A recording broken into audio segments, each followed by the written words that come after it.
another video. Thought I'd give you a Sunday morning shot of my arcade. After a load of heavy rain last night, it's actually turned out a beautiful day today. There's my cat, Rufus. He loves the pond. There's our little pond. We had hundreds of frogs coming out of there this year. Absolutely hundreds in this garden. And here's the arcade from the outside, as you can see.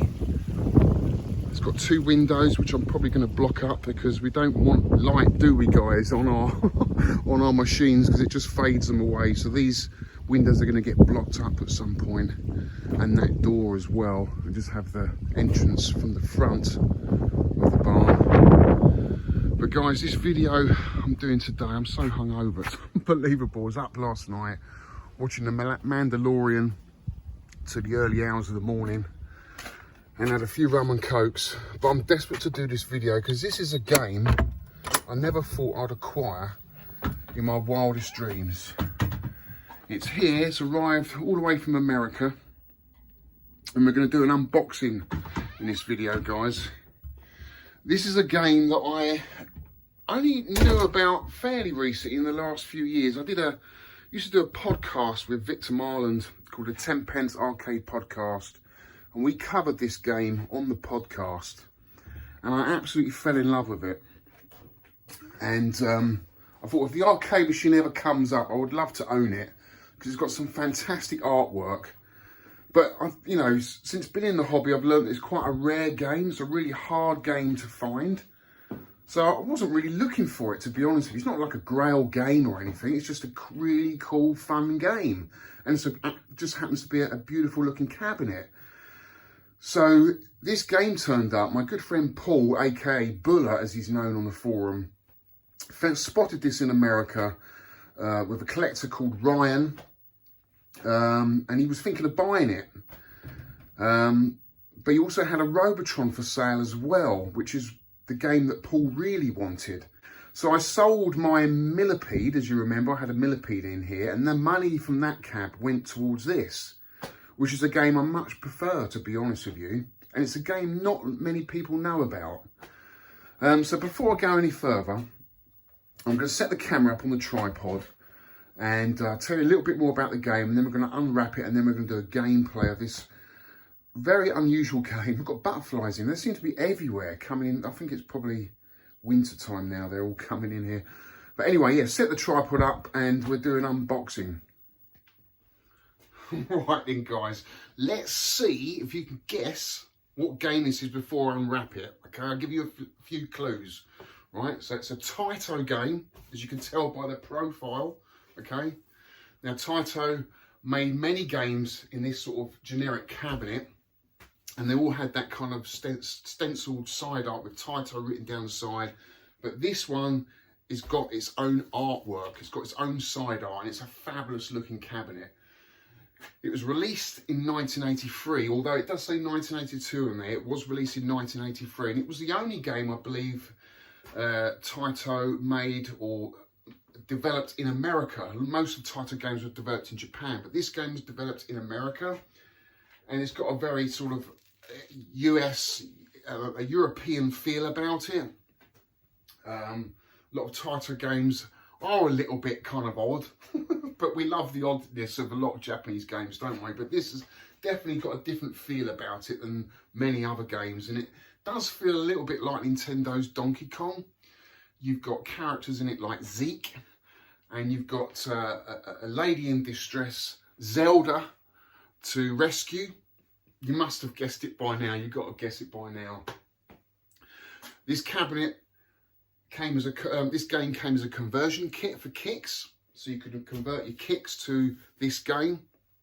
And many games came in this shape profile, like Space Dungeon, Elevator Action, Tin Star, Cram. Very oddball games that didn't sell that well, but this one did really well. It actually was the third biggest selling game in 1983, but I do believe if they brought it out a year earlier, could have done so much better. But because of the video game crash, it just didn't do well, guys, and not a lot of people know about it because there's no conversions to any of the 8-bit consoles or computers. There was a not a prototype, but there were screenshots of a game of this game being developed for the 2600, although it was never released. But there is a guy developing a homebrew version of this game. It's supposed to come out this year, which I'm really excited about playing, and that's for the Atari 2600. But yeah, it's a really cool game, and I can't wait to unbox it, guys. So without further ado, let's get on with it. Right, I've got me old Stanley knife. I've got to be very careful because I'm very hungover this morning, so I've got to be very delicate. Got the surgeon's knife out for this one. So again, I've got to say a huge thank you to Paul Buller for sort of organising all this. Mate, you did a fantastic job. And Ryan in the good old United States of America, we love you guys over there for organising and shipping this, wrapping this game up for us and sending it over to us. Much appreciated, guys, really am. So let's start off with the front here. Just going to gently cut through. Find out where the bezel is. Just don't want to scrape that, guys. Just gently undo this. I'm really excited about this game. I'm so excited about this game. I think it's going to look absolutely fantastic in my Nintendo row. Just at the end. Because I've got a lot of shooters. You know, you can have too many shooters in an arcade. You can get a bit repetitive. It's nice to mix things up. That's why I like the hang-on in here. And, you know, Rescue's a little bit different. Wizard of War's a little bit different. You know, it's nice to mix things up with a different game. Look at that. Can you guess that already, guys? Just that little bit there, that orange. Can you guess what it is? Well, already I can tell that it's in fantastic condition. The T-moulding's got that lovely leathery effect on it, which I like. A lot of T-moulding cracks, it gets a bit brittle. It's been in a shop window or an arcade window. Tends to get a bit of sunlight on it and gets brittle, breaks off. Let's get this bit off here. It might take a while, guys, because as you can see, those of you who have just tuned in or subscribed to my channel, I've got a broken arm. 6 months. I'm not complaining, Tootie. I'm not complaining. Oh yes, look at this. Look at this. It's on wheels as well, which is really handy. Really handy. It's packed so well. Put the cardboard all in the right places. Let's move you down a bit. Let's move you down a bit. Let's draw a line up here. It's on the cardboard, that's good. That cardboard all the way down, yes, I can cut that all the way down there on the cardboard. Oh, so hungover, guys. So hungover. I think I need a hair of the dog. It is Sunday. We'll have a nice Sunday roast and a hair of the dog. Let's move you back up again. Do the top half. I'm really chuffed about getting this. Got more cardboard up there. You know, I've got to be so careful cutting this. Can you guess what it is yet? Oh, look at that.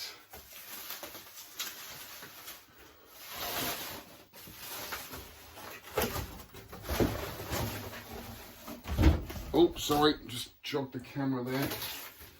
Let's get it cut down here.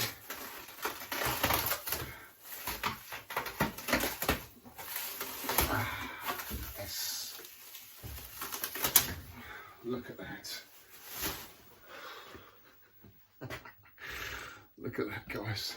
It is fabulous, amazing Zookeeper. What a beautiful cabinet. Look at the colours on that. What a fabulous cabinet.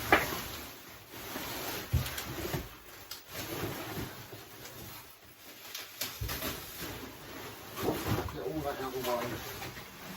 So we see it all in its glory. starts to look stunning, guys. It really does. I think it has got some repro parts on it. I have to just check. Not that it bothers me. I'm not sure what. I might be wrong. It might be all original. I'll be surprised if it is. But still, the side art is good. It's got patina, obviously. It's got a little bit of bubbling down here. Might be better if I take the camera in my hand. But you know, it's got the odd scratch here and there. I don't mind any of that. Shows it's been in an arcade. It's been used. It's been absolutely stunning. Let's take over the camera so you can get a better look at this game. Wow, seeing this game in the flesh, it really does pop. I mean, absolutely beautiful looking cabinet. Look at the side art, guys. Got the line and the wall and the bricks and all the rhinos down the bottom, quite similar to Sheriff. If you have a look at my Sheriff, got little characters down the bottom there. Same on this cabinet. You've got the Taito America Corporation, so it's, you know, they had head offices in America somewhere, and they developed this game in America. It's such a lovely profile. Look at the marquee. Isn't that cool?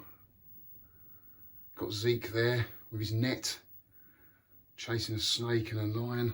And you've got the beautiful bezel. Zelda in the top right corner. Monkeys making another appearance in many games. And then this instruction decal, which is quite unique, lights up. I wish many arcade games did this. It's such a cool little detail that you don't see on many machines. So when I turn this on, this should all light up. Then you've got the control panel. Beautiful control panel. Just 8-way, I think it's 8-way or is it 4-way? No, it's be 4-way, 4-way stick. And you've got two jump buttons for left-handed or right-handed people. Player 1, player 2 buttons. The coin door is immaculate. Look at that coin door, Taito coin door. It looks brand new. And then following the theme down here, around the kick plate. Zeke there, look, you can see. And it's the same the other side. Let's have a look round the back. I haven't seen round the back yet. Oh, bit of a squeeze. They did say the door was the worst part of it, which doesn't really bother me. Look, it's got that couple of nicks out the top there. But other than that, it's not too bad. I don't think it does shut. That's good. Let's have a look inside. It's going to be a bit dark. Now, this was wired up to JAMMA. You can't really see, guys. Let's just take this out. I think this is the original power supply that's come with it. So he's left that with me. So I could, if I wanted to, and I will. You can't see in it. It's too dark. So let's go around here. And I find it difficult turning the cab around, so we'll have to leave the inside. But it's got the original power supply in there. But it is wired to JAMMA. So what I'm running in the FPGA board, which has got a few games on it, like Kicks and Space Dungeon, I think's on there as well, which I think I could play in this, which is really cool. But my idea is to get the original board set in this game and run it off the original board set, because I much prefer original hardware. But it is nice to have that as a backup. And if I want, play other games on it. It's got the wiring in there, it's got the mounting plate ready for the boards to go on, and the original power supply. So, you know, it's all there. I've just got to find the boards, which I think Whitney did say he'd help me with. Whitney, I'm calling out for you again, buddy. Yeah, it'd be great to get the original boards in there. It really would. It means so much to me having the original boards in there. It just feels different, you know. So what I'm going to do now, guys, is power this up. Just hope it works. Fingers crossed. Right, do you remember I did this live rescue? Never again. I'm never doing a live turning on a machine on for the first time, because it was a disaster. But I'm hoping, I really am hoping this is going to work. It was working when it left its house. It's got to work now. It's got to. So I've got to plug it into my transformer down there. Let's just hope it works, guys.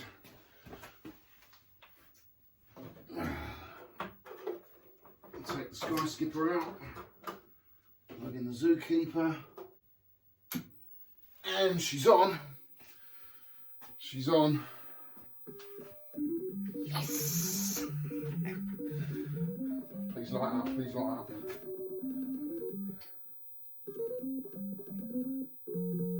Got no... Oh, it's coming on. It's taking a while, it's taking a while. Yes. Yes! It's on! Can you see that? Can you see that, guys? Oh man. The screen wants adjusting a little bit. It's a little bit too far over. Other than that, wow. Let's turn the light off. Can you see that? Isn't that cool? My new baby! Right, let's do some gameplay. We've got to do a gameplay of this, haven't we? We have to. Got to show you what it's all about. What is all this fuss about? Well, this is a totally weird concept for a game. It really is. I mean, I've never seen a game like it. I've never seen a game like it, but it works.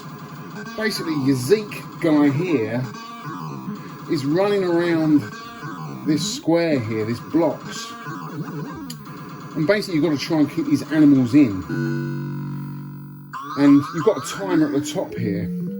As the timer goes down, you see these clovers here. You can pick up the clovers for bonus points. You can also pick up the net here that looks like a cleaver. But the net, you can capture the animals and send them back into the enclosure. So at the end of the level, you've got all the animals in the enclosure to get all your points. But there is another way of playing this game. If the enclosure opens up and the animals start escaping, you can stand on the edge of the enclosure and make all the animals walk one way, clockwise or anti-clockwise, around the enclosure. When you do that, you can clump them together, and if you jump over the animals, you can get massive points. In fact, you can get a 1,000,000 point jump over a group of animals, and that's where the expert players get their huge scores. They let the animals out, they clump them together, and then they jump over them for huge scores, and that takes a lot of skill. It's not easy to do, but that's why the game is so appealing to me. It looks simple on the surface, but underneath you've got a very deep game, and I absolutely love it. So I'm going to fire it up now, guys, and show you exactly what the hell I'm talking about, because it looks bizarre, doesn't it? It does. There's bonus levels in the game. There's kind of a platform level in the game, a little bit like Donkey Kong. The lions are the ones to get. Later on in the levels you get the lions. They're big points. So I'm going to run now and jump over the rhino, I think it is. Get the beer. Get the net. Well, I've missed the net, so I've missed that bonus. Level 1 done. Easy. So now I've got a bigger wall to build.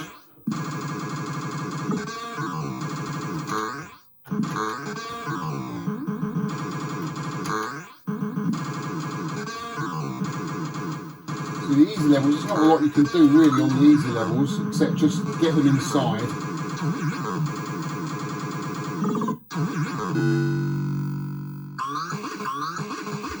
So loads of points. Then this level, it's a platform level, you've got to get to the top really as quickly as you can, avoiding the coconuts as they fall down. It is so hard, this level, sometimes. And obviously you've got a timer at the bottom where the platform's actually disappearing. And I've totally mucked that up. I'm not going to talk. Done it. So I've got 5,000 points for that. And now I've literally got to build my enclosure from scratch.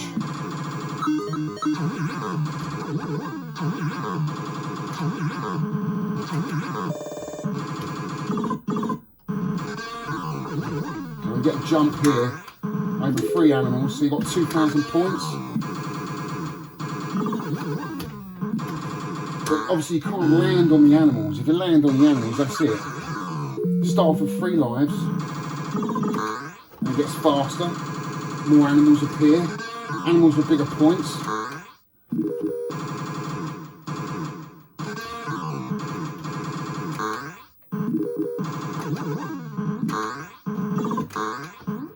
And the idea really is to try and find a clump of them together and get that massive jump in. There are 6,000 points on that jump. We'll run out of time now. Oh!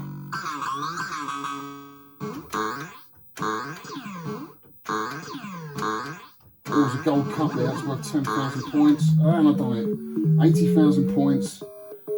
Bonus level, although it's not really a bonus level because you can actually lose a life on this level. There we go, done it. I always used to struggle on that level.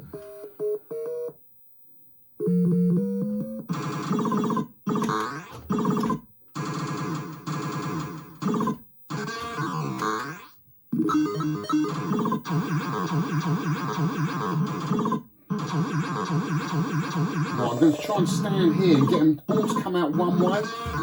See, they've got a big clump now coming this way. Oh, I got hit. I should have waited around at the top really, because see, they're all coming out, they're all walking that way. That's the idea, to get them all come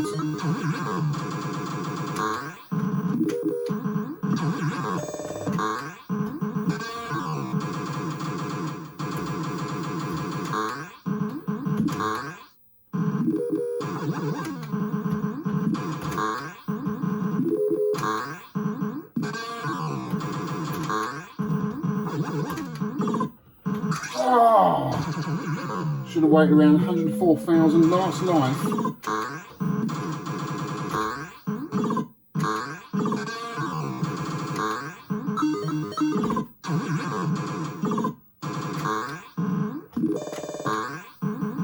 Good jump there.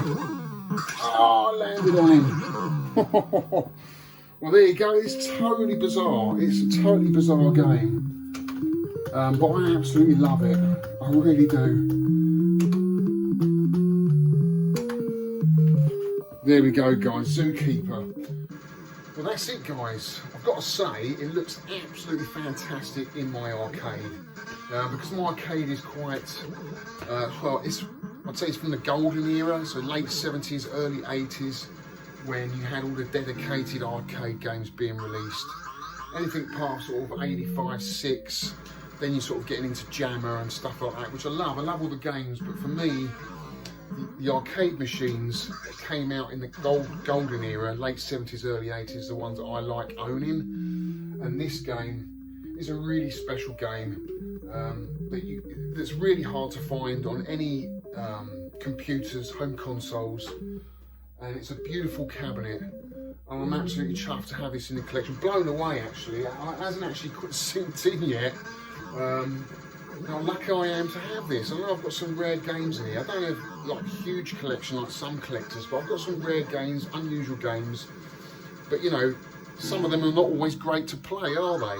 So it's nice to have games now that have got a bit of a challenge. That's what I want when I come down here, because I am a gamer. I love playing games more than fixing them, really. I don't really fix much. I'm much more of a player. I like going for high scores, and I think this game really fits in with my collection.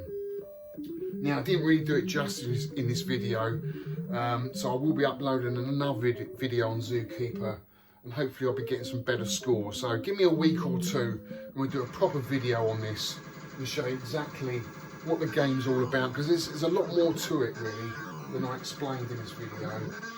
But that's it, guys. Go and check it out on MAME if you can. It's probably the only way you can check out, or on the Taito Legends disc that you can get for the PlayStation. And hopefully that guy's going to bring out an Atari 2600 version by the end of this year. We'll have to wait and see. Anyway, that's it. Thanks for watching, and I'll see you on the next one.